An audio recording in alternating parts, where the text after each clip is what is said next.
Buenos días a todos. Vamos a dar inicio a las clases del día de hoy. Recordemos, el curso que tenemos es Plan Lector. Bien, buenos días. Todo listo ahí. Estamos hablando el día de las evaluaciones respectivo referente a las prácticas que vamos a realizar.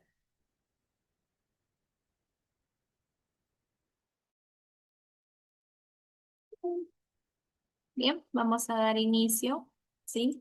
Vamos a comenzar respecto a las lecturas que vamos a realizar el día de hoy. Bien, buenos días con todos. Ahora sí vamos a comenzar, ¿sí?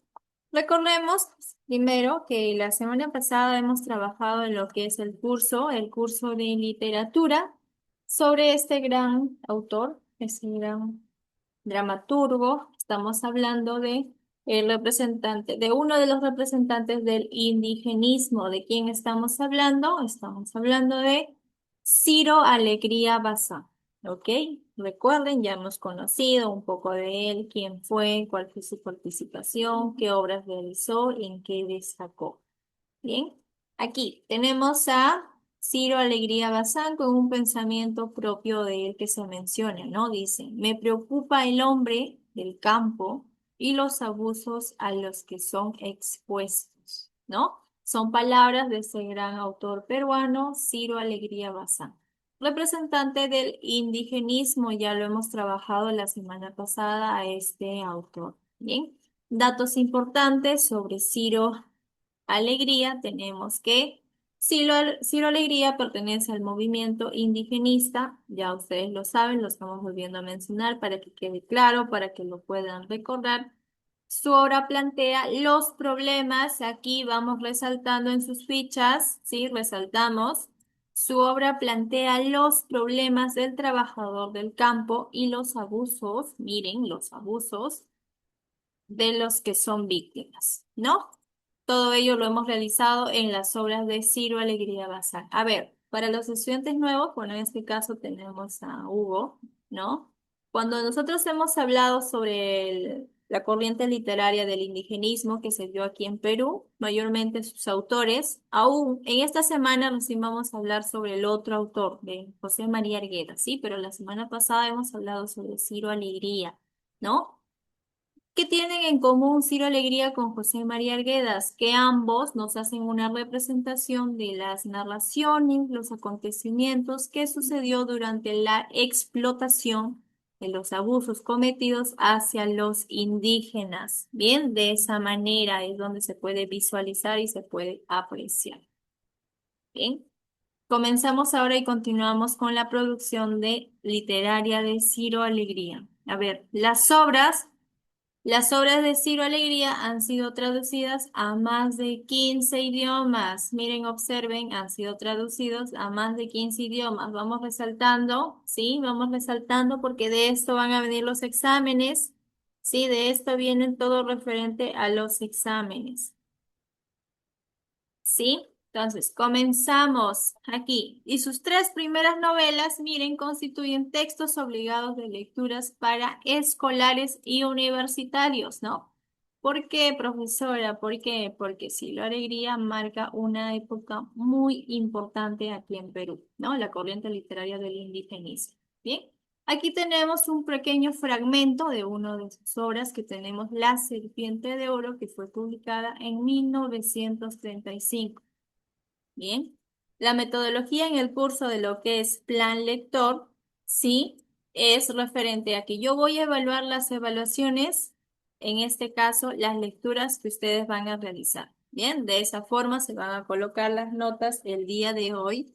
Y bueno, en todas las clases, las participaciones orales de forma voluntaria y cuando se les llame. Bien, yo comienzo con las anotaciones. Primero, pido voluntarios para que puedan realizar la lectura, toda la lectura de La Serpiente de Oro, y si no, yo comienzo a llamar. Muy bien, Hugo, perfecto. Comienza con la lectura, te escuchamos. ¿Con qué parte, Miss, para saber? ¿Con qué parte? Comenzamos con La Serpiente de Oro, sí, desde el título No, hasta el final, hasta donde dice el hasta nombre. hasta el hombre. Correcto. Hasta ahí. Ah, ya, ya, ya. La Serpiente de Oro, 1935. La novela nos cuenta la vida de una comunidad chola del Valle de Calemar. El río Marañón, la Serpiente de Oro, que se ve desde las cumbres del valle, es lo que rige la existencia de toda la zona. Cholos bolseros del río, mujeres acostumbradas a la vida incierta de maridos que se juegan diariamente la vida, idilios al borde de la tragedia, etcétera. Son los elementos hábilmente surcidos por la fácil y poética narrativa de Ciro Alegría. El relato se centra en la familia de Matías Romero, jefe de los... ¿Es balseros o bolseros? ¿Me dice balseros o bolseros? Aquí, tal como está ahí escrito, Ah, sí, ya, ya, léelo tal ya, como. ya. El relato se centra en la familia de Matías Romero, jefe de los balseros del Marañón, a cuya casa llega un día un ingeniero de Lima, Osvaldo Martínez de Calderón, dispuesto a utilizar su técnica en la conquista de las riquezas de la zona. Entre el principio de su viaje a la montaña y su muerte, picado por el Intihuaraca, la víbora dorada como el río, se describen los días de Calemar, sus balseros orgullosos de su peripecia y su coraje, sus cosechadores de coca, la hierba amauta, sus mujeres sumisas. Hay descripciones de fiestas, riesgos, encuentros con la autoridad a la que desafían por injusta, luchas con el Marañón, costumbres y hay sobre todo una orgullosa reafirmación de fuerza vital nacida de la comunión del hombre con la tierra y el río. La Serpiente de Oro es una novela del río donde la naturaleza domina al hombre. Ya, muy bien, Hugo, por la lectura. Hugo, a la rapidez y velocidad, ¿cómo has leído el texto? ¿Qué entendiste de lo que acabas de leer, Hugo? Mencióname todo lo que has entendido. Lo que entendí de lo que acabo de leer es que, bueno, la historia en sí se trata del río Marañón y la vida de Matías Romero, sobre que un día llegó un ingeniero llamado Osvaldo Martínez de Calderón, que estaba dispuesto a utilizar su técnica en las conquistas de las riquezas de la zona, de ahí, justamente de esa zona. Y que en el principio del viaje de Matías Romero lo picó la Intihuaraca, que era la víbora, que era la víbora dorada como el río. Y se describen muchas cosas que él hizo y de lo que él hizo al final, la, ahí se trata la obra de que de toda la naturaleza que está en la historia va a terminar dominando al hombre. Entonces, Correcto, muy bien, Hugo, ¿no? La obra de la Serpiente de Oro, escrita por Ciro Alegría Bazán, es una obra cumbre que hace referente justamente a lo que tú mencionas, ¿no? Y a lo que menciona aquí en el texto. Nos está hablando sobre el valle, en este caso, del Valle Calemar, y también que implica lo que es el río Marañón, ¿no? El río Marañón, también llamado, este es el nombre que le coloca Ciro Alegría, ¿no? También conocido como la serpiente de oro, ¿no? Que obviamente en la descripción que realiza lo pueden observar a través de las cumbres, ¿no? Podemos observar por todo el valle la existencia, cómo recorre por todas las zonas, ¿no? ¿Qué más? También nos toca un tema muy importante, es el tema en el cual Ciro Alegría también se enfoca, ¿no? Estamos hablando sobre los indígenas. En este caso, nos menciona aquí la vida de una comunidad, en este caso se tiene y se presenta a un personaje, ¿no? Personajes netamente, como se le caracteriza aquí, ¿no? Dice cholos balseros de río, ¿no? ¿Qué más? También tenemos a mujeres, ¿no? A las mujeres, a las indias, ¿no? Y también nos narra la descripción de cómo son, cómo han hecho, bueno, cómo han pasado la vida diariamente, ¿no? Y que al borde también de varias tragedias, por eso se menciona la palabra etcétera, ¿no? Etcétera, y entre otros temas más. Bien, aquí el relato se va a centrar en la familia de Matías Romero. ¿Quién era Matías Romero? Era el jefe de los balseros del Marañón, ¿no? ¿Qué pasó? A cuya casa, ¿quién llega? Llega el ingeniero Osvaldo Martínez de Calderón, que justo Hugo lo ha mencionado, ¿no? Es un ingeniero de Lima y pues gracias a las técnicas que él presenta, estas pues técnicas las utiliza y las replantea en referente a la población, ¿no? A la zona donde que él está. Bien, desde un principio su viaje referente a ello en las montañas y obviamente la muerte que se está mencionando ahí, puede mencionarse aquí una palabra, ¿no? Por la intihuaraca, ¿no? Una palabra en quechua. ¿Bien? ¿Qué más nos dice? La víbora dorada, como el río, se describe en los días del Calemar, ¿no? Calemar del lugar donde se está realizando estos hechos, ¿no? Y así sucesivamente se mencionan también como sus cosechadores de coca, la hierba mauta, también conocida como la hierba mauta, ¿no? La coca. A ver, especifico, cuando yo menciono coca aquí no estoy hablando pues de la sustancia ilícita que se consume, ¿no? No estoy hablando de ello, estoy hablando de la hoja de coca, ¿no? Para nuestros antepasados y actualmente para algunas personas, la hoja de coca sirve como vitalidad, como fuerza para poder seguir trabajando, seguir caminando, ¿no? Profesora, ¿solo ellos pueden consumir? No. Los turistas, cuando van, por ejemplo, a Machu Picchu, a la ciudad del Cusco, apenas lleguen, lo que se les recomienda pues es dar una con hojita, con hojas de coca, ¿no? ¿Para qué? Para que la altura no les choque, ¿no? ¿Dónde más utilizan los turistas la coca? Bueno, los recomiendan, ¿no? Ya depende de cada uno. Y cuando digo turistas, no solo me refiero a los extranjeros, sino también a nosotros mismos, ¿no? Que no estamos acostumbrados a la altura. Profesora, ¿a qué se refiere cuando dice la altura? Como cuando, ejemplo, ¿no? Como cuando Perú se va a jugar a Bolivia, se va a jugar a altura, ¿no? ¿Qué les falta? Les falta oxígeno, ¿no? No están acostumbrados al clima, obviamente a un clima muy alto de frío, ¿no? Entonces a eso se refiere. Entonces la hoja de coca sirve en sí, sus mismas sustancias tienen vitalidad, ¿ya? Te dan fuerza. Entonces, ¿cómo utilizaban la hoja de coca? Solo lo mastican, ¿ok? Como si fuera chicle, nada más. No te lo pasas, solo lo masticas como chicle y ya. Bien. Entonces, ¿qué más se menciona dentro de esta historia de la serpiente de oro? Se mencionan también las fiestas, los riesgos y encuentros con la autoridad, ¿no? Obviamente haciendo referencia a todo a lo que son las costumbres, ¿no? Y obviamente los desafíos, las luchas, las injusticias que suceden en contra de quién? De los indios, no se olviden, Ciro Alegría ha escrito todas estas obras en relación a quién, a pues la explotación hacia los indios. Bien, La Serpiente de Oro es una novela de Río en donde la naturaleza domina al hombre. Bien, hay que tener bien claro ello. ¿Sí? Entonces, estamos haciendo un análisis de las producciones literarias de Ciro Alegría Bazán. Bien, ya terminamos con Serpiente de Oro.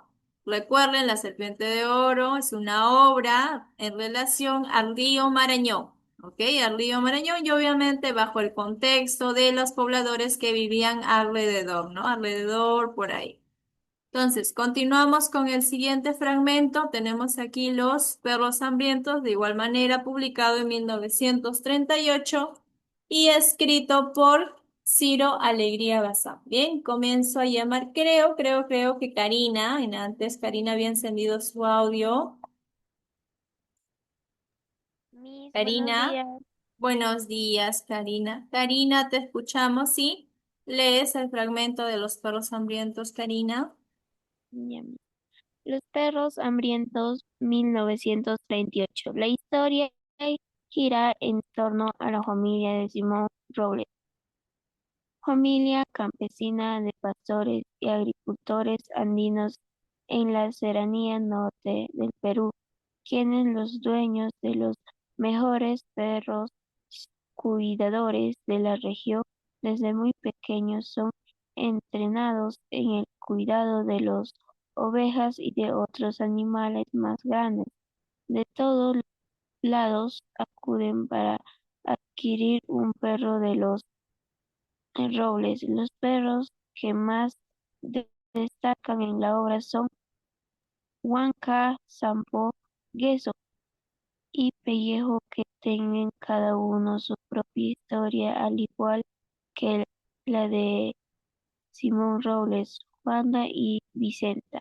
La vida es feliz hasta que una sequía acaba con las cosechas y el hombre atrapa y desquicia todas las vidas del pueblo, enfrentándolos con gran crudeza en una lucha del hombre contra perros y viceversa.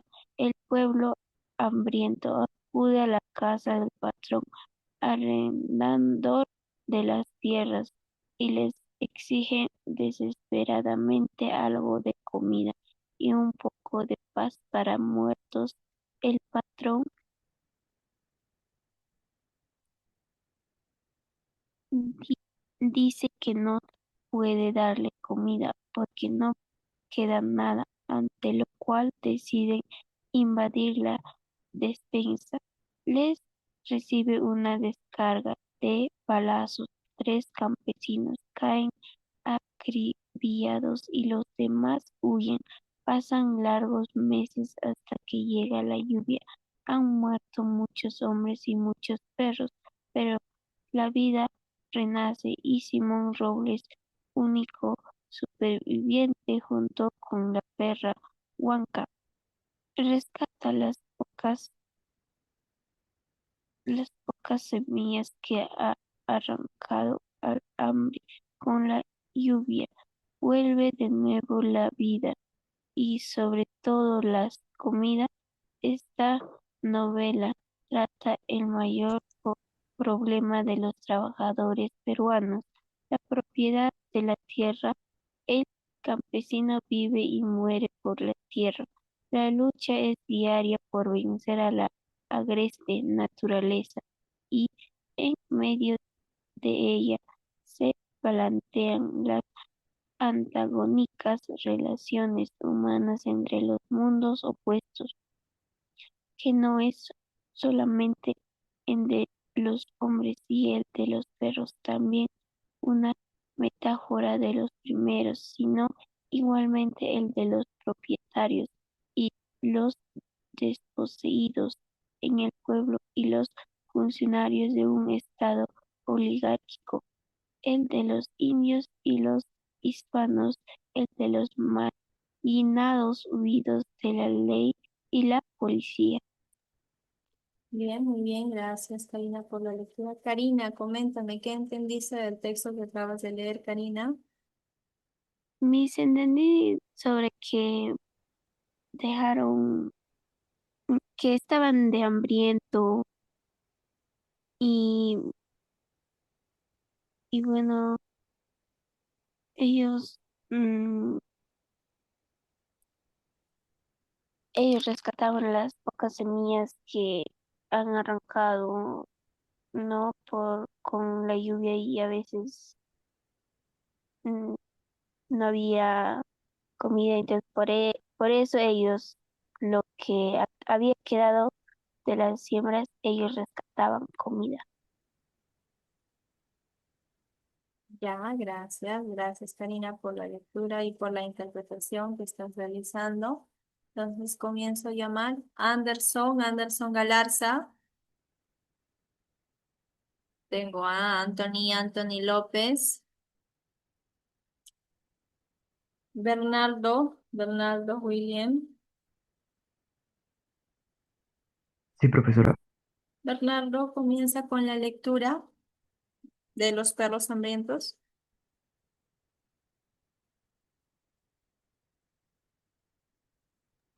Los perros hambrientos, 1938. La historia gira en torno a la familia de Simón Robles, familia campesina de pastores y agricultores andinos en la serranía norte del Perú, quienes son dueños de los mejores perros cuidadores de la región. Desde muy pequeños son entrenados en el cuidado de las ovejas y de otros animales más grandes. De todos modos, acuden para adquirir un perro de los Robles.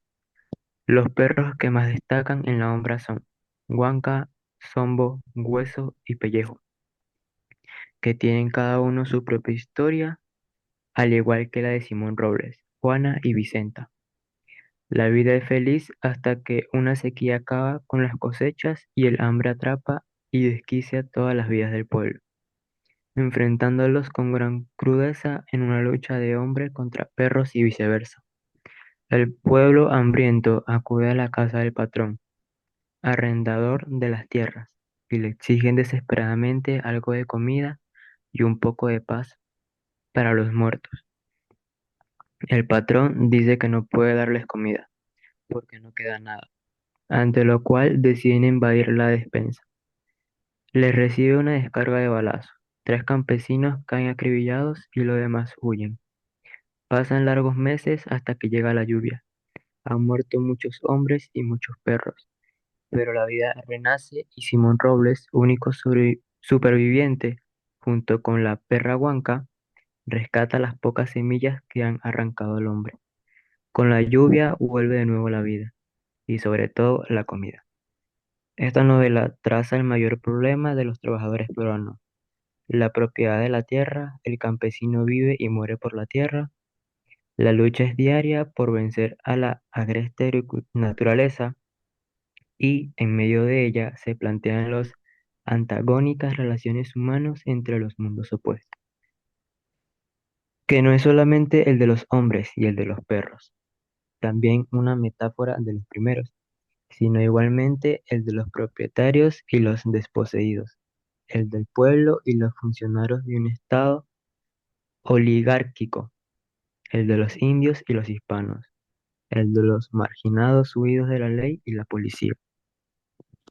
Bien, Bernardo. Bernardo, te escucho. ¿Qué entendiste del fragmento de la obra Los perros hambrientos? Yo entendí que era un pueblo que pasó necesidades por culpa de una sequía, que hubieron muchos muertos, mucha injusticia por parte del patrón, como nos dice en el texto, que murieron muchas personas, muchos perros, mucha hambre, y que es una pelea entre supervivientes por comida, agua y tierras. Bien, bien, Bernardo. Gracias por tu análisis. De Alessandro Arpita Orellana. De Alessandro. No está. Diogo Leiva. Diogo Leiva. Tampoco está. Stephanie. Stephanie. ¿Sí, Miss? Stephanie. Buenos días, Stephanie. Buenos días, Miss. Stephanie, coméntame, ¿por qué crees que el autor le puso de título Los perros hambrientos? Mm, por la hambruna que hubo en el pueblo entre el hombre el hombre y los perros. Sí. Bien, bien, Stephanie. ¿Por qué crees más? ¿Quiénes esos perros? ¿Los perros qué función cumplían dentro del texto, Stephanie? Mm, en cuidadores de la región, profe. ¿Ya? ¿Qué más? Aparte de los Mm, actores, ¿qué más? en- que eran cuidadores de ovejas también, que ayudaban a los campesinos. Claro. Mm, y que eran muy importantes en la región. Correcto, ¿no? Eran los famosos perros ovejeros, ¿no? Los conocidos, los que actualmente también hay en la sierra, ¿no? Los que les encanta cuidar de la manada de ovejas. Muy bien. Entonces, Stephanie, entonces los perros hambrientos, como justo tú mencionas, hace referencia a qué? Vuélvelo a decir, por favor. Ah, a la hambruna que hubo en el pueblo entre los perros y la humanidad, profe. Muy bien, Stephanie, muy bien, excelente participación. Miren, recuerden que estamos haciendo solo un análisis del texto que estamos leyendo. Son textos de Ciego Alegría, ¿sí? Son textos pequeños, obviamente, ¿no? Las obras son mucho más amplias, nos hablan detalladamente todos los pasos, ¿no? Nos hablan aquí de los perros, ¿no? De cómo la familia, la historia de la familia Simón Robles influye bastante durante esta época, ¿no? La familia de pastores, agricultores andinos, está hablando de la sierra, ¿no? Y cómo, con ayuda de sus perros, pues destacan, ¿no? Destacan en gran parte de acuerdo a la población, pero lastimosamente no toda la vida puede ser feliz, ¿no? Llega una sequía y ahí es cuando comienza la verdadera lealtad, como se dice, ¿no? Ahí conoces, cuando pasa algo trágico en tu vida, y recién conoces quiénes están contigo y quiénes no. Bien, y obviamente la novela se va a basar en un enfoque que va a dar a cómo es la desigualdad, ¿sí? Tanto en propiedades, tanto en injusticias del pueblo y funcionarios del Estado, ¿no? Obviamente, todas estas leyes, teniendo en cuenta que no son a favor de los indígenas, ¿no? Mayormente son a través de bueno, en este caso los que tienen mayor jerarquía social. Bien, pasemos ahora al siguiente texto. Es un texto donde dice días van y días vienen. De igual manera, es un pequeño fragmento escrito por Ciro Alegría. Bien, entonces comenzamos. Yo voy a resaltar aquí. Comienzo, resalto, porque lo voy a dividir en dos partes y el estudiante lo va a leer. Bien, comenzamos. A ver, yo llamo, me quedé en Jeffrey Cristóbal. Dime. Jeffrey. Jeffrey comienza con la lectura de color celeste desde el título hasta finalizar. Ok. Días van, días vienen.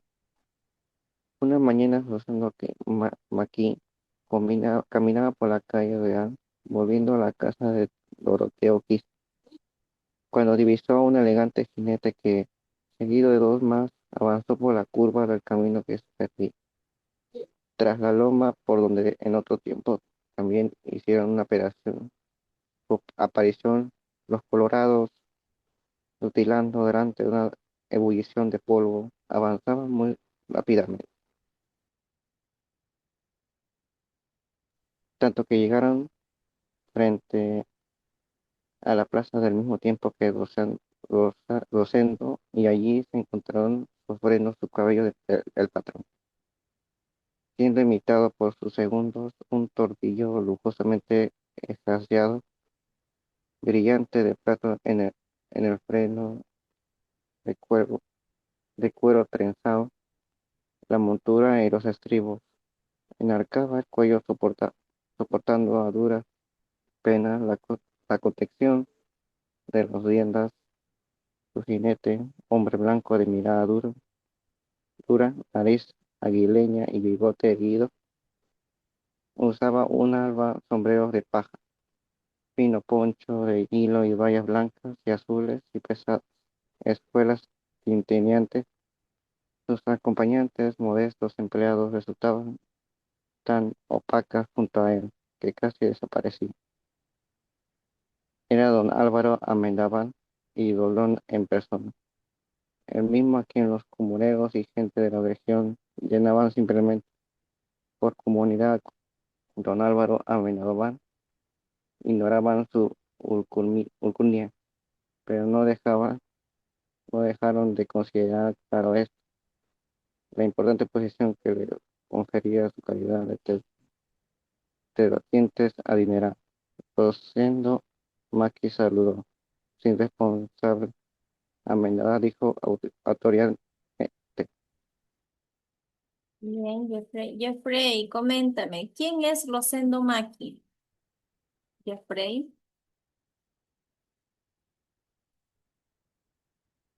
vamos, Jeffrey, tú que has leído la lectura, ¿quién es Rosendo Maki?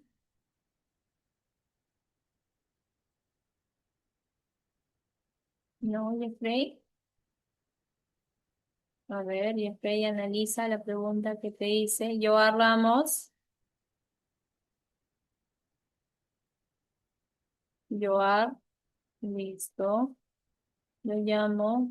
Comienzo. ¿A quién tengo aquí? También tengo a Luana Chunga, Leonel Taboada y Junior La Rosa. Vuelvo a repetir, yo estoy llamando a los estudiantes que están aquí en la sala, pero si no están, no van a tener nota el día de hoy. Ya ustedes conocen la metodología, es todas las clases se evalúan, todas las participaciones se evalúan. Profe, dígame, me llamó. Sí, Leonel, te llamé, es para que realices la lectura y al final me digas qué es lo que has entendido de esta lectura. ¿Sí? Ya, profe. Comienza, Leonel.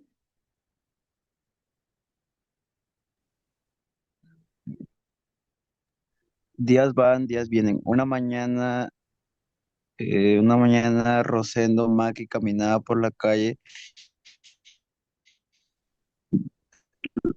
por la calle Real, volviendo de la casa de Doctoreo Quispe, cuando divisó a un elegante jinete que seguido de dos más avanzó por la curva del camino que se perdía tras la loma por donde en otro tiempo también hicieron su aparición los colorados, rutilando delante de una ebullición de polvo, avanzaban muy rápidamente, tanto que llegaron frente a la plaza al mismo tiempo que Rosendo, y allí se encontraron, sofrenó su caballo el patrón, siendo imitado por por sus segundos.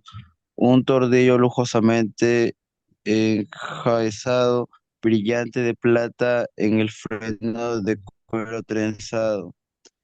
La montura y los estribos enarcaba el cuello soportando a duras penas la contención de las riendas. Su jinete, hombre blanco de mirada dura, nariz aguileña y bigote erguido, usaba un alto sombrero de paja, fino poncho de hilo a rayas blancas y azules y pesadas, espuelas tintineantes. Sus acompañantes, modestos empleados, resultaban tan opacos junto a él que casi desaparecían.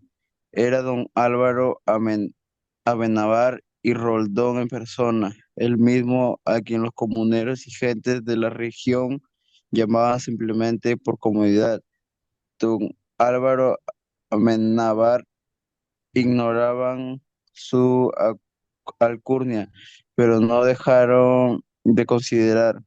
Claro está la importancia, posición que le confería su calidad de terrateniente adinerado. Rosendo Maki saludó sin responsable. Amenábar dijo autoritariamente: ya sabes que estos terrenos son míos y he presentado demanda. Señor, la comunidad tiene sus papeles. El hacendado no dio importancia a estas palabras y mirando la plaza preguntó con sorna: ¿qué edificio es ese que están levantando junto a la capilla? Será nuestra escuela, señor. Y Amenábar apuntó más sardónicamente todavía.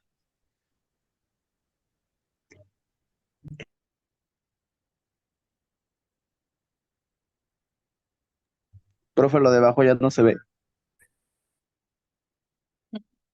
Ya listo, Leonel. Leonel, ¿hasta dónde leíste? ¿Qué entendiste del texto, Leonel? Quiero escucharte, Leonel, lo que has entendido.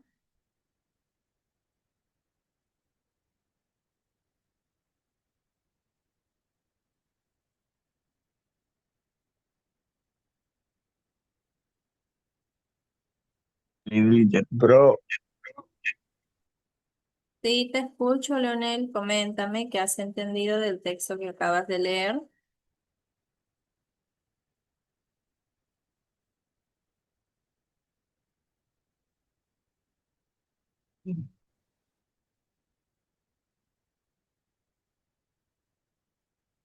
ya, profe, ya está bien mi audio.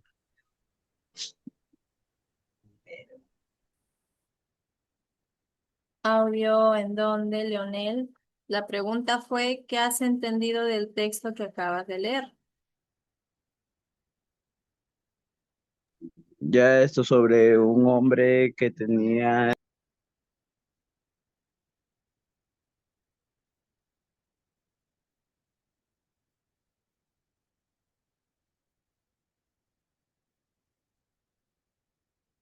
Bien. Leonel, tengo que continuar, sí. No, no puedo esperar porque el tiempo es, como dicen por ahí, ¿no? El tiempo es oro. Comienzo. Luana Gutiérrez. Buenos días, profesora. Buenos días, Luana. Luana, comienza con la lectura de color amarillo, ¿sí? Ya, profesora. Ya sabes que estos terrenos son míos y he presentado demanda. Señor, la comunidad tiene sus papeles.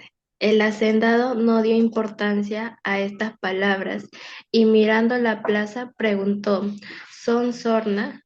¿Qué edificio es ese que están levantando junto a la capilla? Será nuestra escuela, señor. Y Amenábar a punto más sardónicamente todavía. Muy bien. Y a un lado el templo de la región y al otro lado el templo de la ciencia. Dicho esto, picó espuelas y partió al galope. Seguido de su gente, el grupo se perdió tras el recodo. Petreo, donde se comenzaba el quebrado, camino que iba al distrito de Mucha.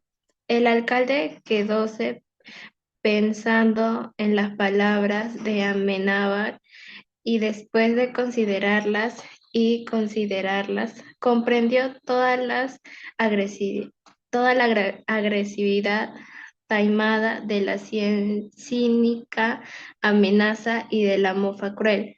No tenía por qué ofender así. Evidentemente, a pesar de su ignorancia y su pobreza, decíase los comuneros.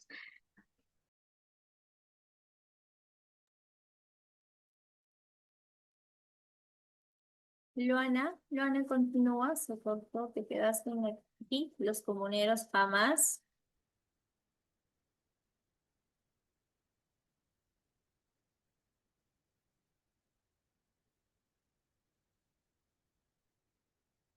Sí, Luana Gutiérrez, continúa con la lectura. Sí, sí, profesora. Ya.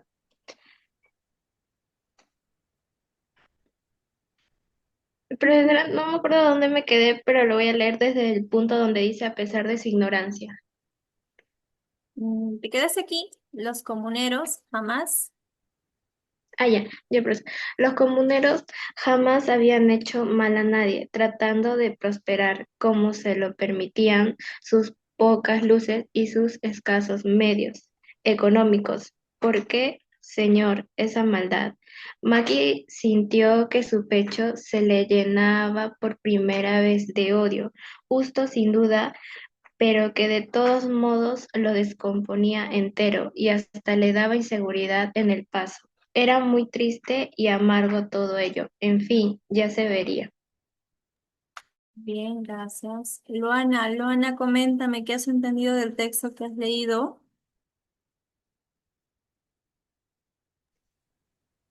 Por lo que entiendo de la parte que leí, creo que la gente de ahí con esfuerzo había logrado construir, pero,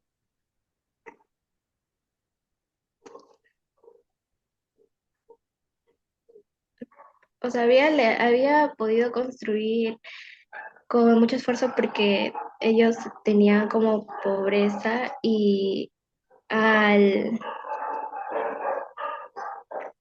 Almabar, algo así se llamaba, no quería, no le gustaba, entonces fue con el alcalde, pero el alcalde tampoco lo apoyó y creo que se llenó de odio o algo así.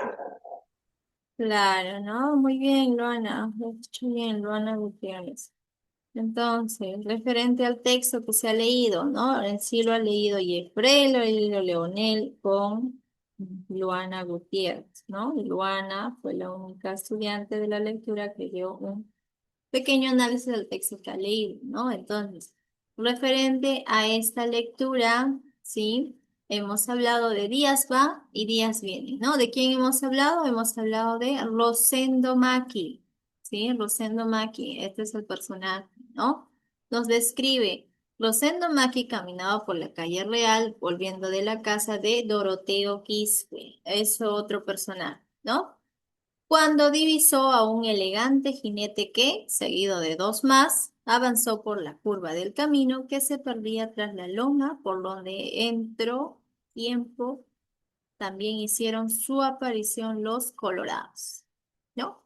Todo esto, sí, este pequeño texto ha sido sacado, sí, yo lo he sacado del mismo texto, ¿ok? Es por eso que ustedes no lo han logrado entender como así, por ejemplo, aquí, ¿no? En las otras horas, porque aquí ya está, me está describiendo, a diferencia de este texto, aquí sí lo estamos analizando, lo estamos interpretando. Entonces, ¿de quién me habla en este texto? Me está hablando de Rosendo Mac, ¿no? ¿Qué me dice? A la plaza al mismo tiempo que Rosendo y ahí se encontraron, ¿no? Llegaron. ¿Quiénes llegaron? Rutilando delante de su ebullición de polvo. Sofrenó su caballo el patrón, siendo imitado por sus segundos. Un tordillo lujoso, enjaezado, brillante de plata, con el freno de cuero trenzado. La montura y los estribos, enarcado el cuello, soportando a duras penas la contención de las riendas. Su jinete, estamos hablando de una carroza, que en este caso están llevados por los caballos, ¿no? Y cuando dice su jinete, está hablando, jinete se le nombra a la persona que está dirigiendo esta carroza. Bien, su jinete, hombre blanco de mirada dura, nariz aguileña y bigote erguido. Miren, nos está hablando de el jinete. Usaba un alba sombrero de paja, fino poncho de hilo, rayas blancas y azules y pesadas espuelas tintineantes. ¿Bien? ¿Qué está haciendo aquí? Me está describiendo cómo es la forma de vestir, las características físicas del jinete. Sus acompañantes, modestos empleados, resultaban tan opacos junto a él que casi desaparecían. ¿Ven? ¿Qué quiere decir acá en este pequeño fragmento? Que el jinete estaba mejor vestido que los acompañantes que venían. ¿Ven? Era don Álvaro Amenábar y Roldán en persona, el mismo a quien los comuneros y gentes de la región llamaban simplemente por comodidad, ¿no? Don Álvaro Amenábar ignoraba aquí su alcurnia, pero no dejaron de considerar, claro está, la importante posición que le confería su calidad de terrateniente adinerado. Mire.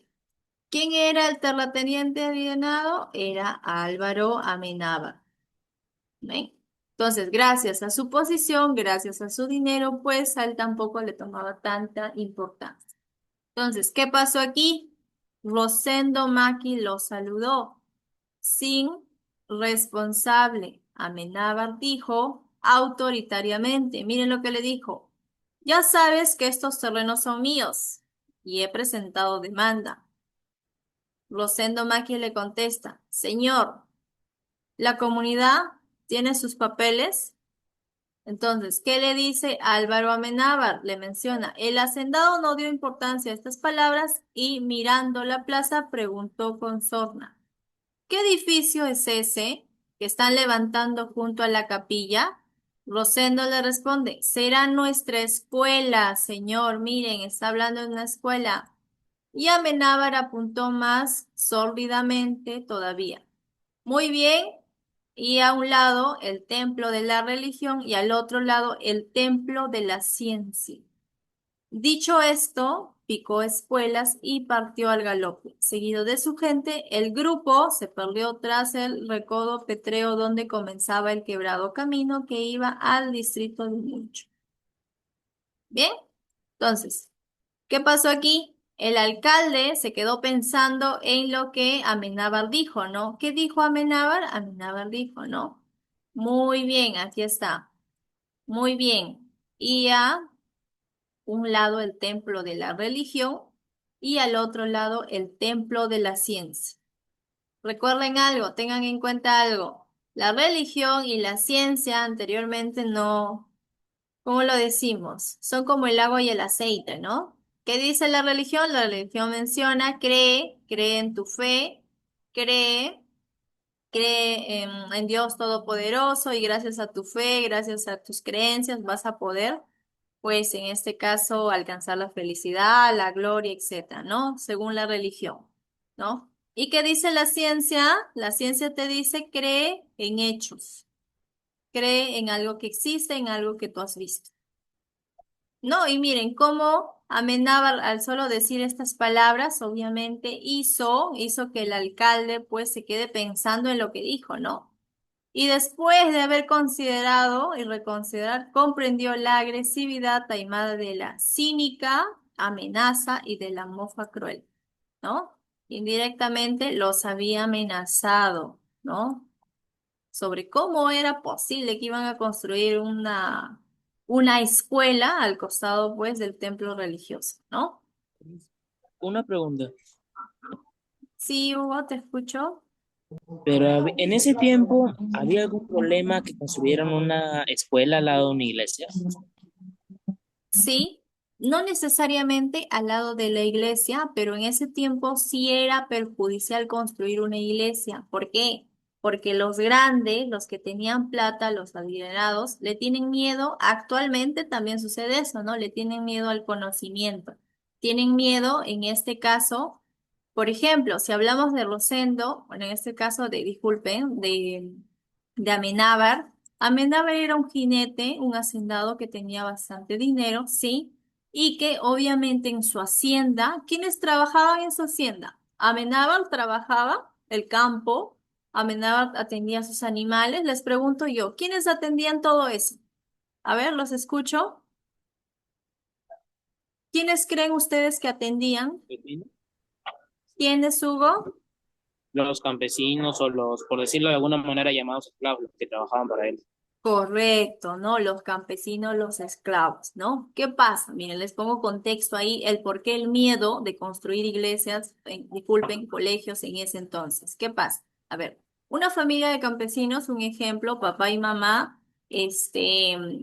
trabajan en la hacienda de Amenábar, ¿no? Los hijos de ellos, de los dos esclavos, tienen hijos, ¿no? Y obviamente se entiende que por jerarquía, bueno, el hacendado entiende que por jerarquía sus hijos también tienen que ser sus esclavos, ¿no? Pero ¿qué pasa? Llega un punto en donde ellos piensan y dicen, no, no toda la vida vamos a ser esclavos, no toda la vida vamos a trabajar para otros, entonces tenemos que hacer algo diferente. ¿Qué es algo diferente? Que sus hijos puedan estudiar, ¿no? Sus hijos estudian, tienen profesiones, crecen y consiguen trabajos, obviamente trabajos ya menos, menos, con tener menos exposición a lo que es sufrir riesgo, sufrir maltrato, sufrir explotación. ¿Ven? ¿Se dan cuenta? Entonces, ¿cuál era el miedo ahí de Amenábar? Obviamente que la población se culturice, que sea inteligente, que crezca, que piense.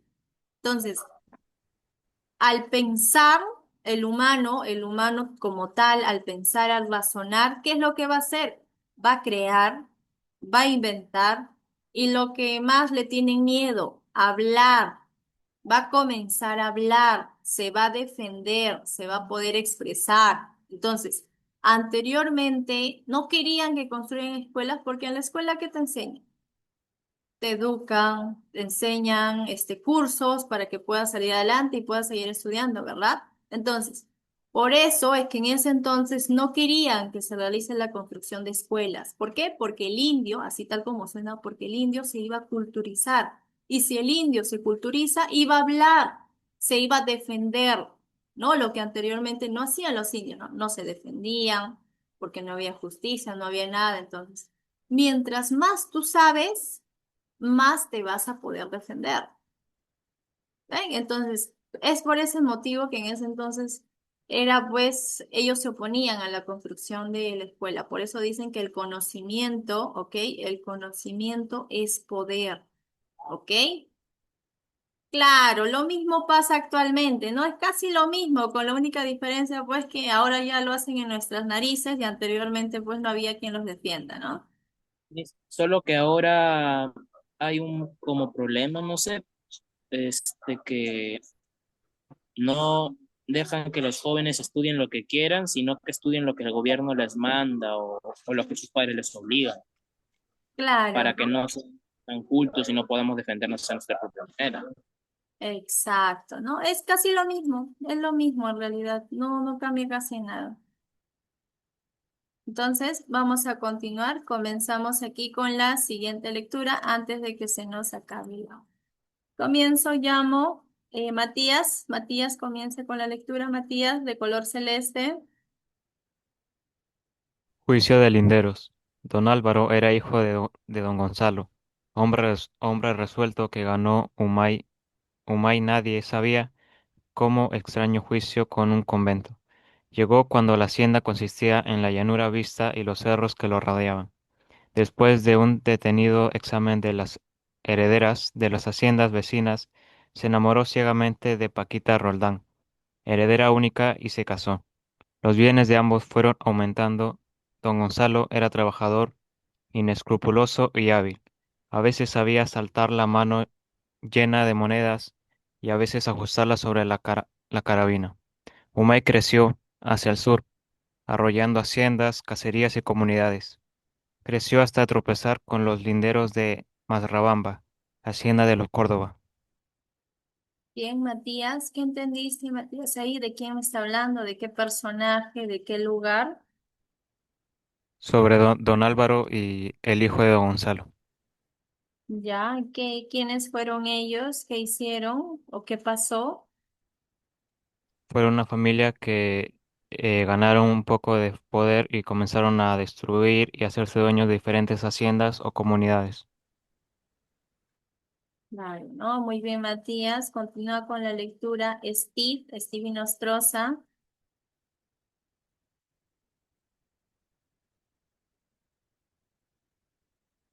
Steve, ¿te Ya, encuentras? profe, no tenía internet, por eso recién entré. Ya, yo, mira, justo yo. Dímelo solo. Steve, ¿Qué leo? ¿Qué leo? De yo. ya listo. Steve lee, continúa con la lectura, Steve. Yo, yo, Steve, sí, tú. yo. ¿Cuál? Continúa con la lectura en El donde se... amarillo, ¿no? Matías, correcto, el amarillo. Don Gonzalo litigó por linderos y dio un primer zarpazo. No acompañado de su gente, el juez, el sobreprefecto, no, era su prefecto, y algunos gendarmes a tomar su prefecto y impotente para intervenir, ni siquiera reconvenir a los hacendados. Pedía fuerzas y órdenes a la prefectura del departamento, el prefecto, que no se atrevía a desafiar por sí solo a los poderosos sefiores. Pedía instrucciones y Lima, donde los contenedores contaban con muchas influencias ante ministros, senadores y diputados, nada respondían. Y en las cordilleras limítrofes de Humay y Morosbamba continúan los asaltos y las muertes. Steve, ¿quiénes eran los Córdoba?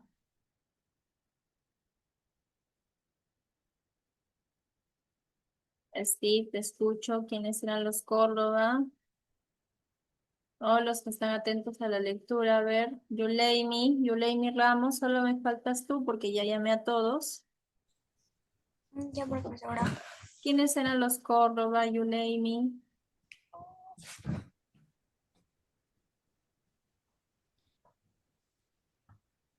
¿Recuerdas aquí en la lectura que justo lo leyó Steve?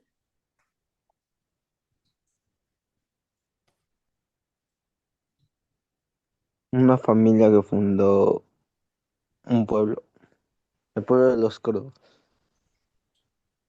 Ya, los Córdoba fueron una familia, bien. Ya, está bien. Mientras tomo asistencia, Yuleimi comienza a leer la lectura. Continúa así, lo que está de color verde. Ya. Los Córdoba importaron de España un tirador excelente oriundo de los Pirineos y construyeron un fortín pétreo de acechantes troneras donde apostaron a su gente acaudillada por él. Don Gonzalo, hombre, hombre empecinado pero también práctico, mm, se dio momentáneamente en una pelea que le restaba energías, reservándose el proyecto de entrar en plena posesión de los bienes que la ley le concedía para realizarlo en mejor oportunidad. Sería más fuerte, sería más fuerte y Lima tendría que estar en su lado. Y comenzó a expandirse hacia el norte de la muerte se lo llevó. Pero su ambición, los planes de dominio y su rivalidad con los Córdoba heredó los íntegros don Álvaro. Pronto demostró que era hombre de garra y el avance prosiguió, hasta que frente a uno de los sectores de su hacienda quedó Rumi, como una presa ingenua y desarmada. El ocupado en otras conquistas la desdeñó por espacio de largos años. Ahora parecía haberle llegado su turno. Don Álvaro le entabló juicio de linderos. Bien, gracias, Yuleni. Esto es un pequeño fragmento del juicio de Linderos. Bien, un pequeño fragmento de una obra. Bien, ¿qué es lo que van a realizar ustedes? Conforme a lo que han leído, van a responder las siguientes actividades referente a Ciro Alegría, sobre sus novelas, quién fue, tienen ejercicios para completar, para marcar e identificar si la afirmación es verdadero y falso. Y sobre la lectura, ustedes van a poder realizar y responder las siguientes preguntas. Bien, eso sería por el tema del día de hoy. Nos vemos el día de mañana. Cuídense mucho. Mis Hasta luego.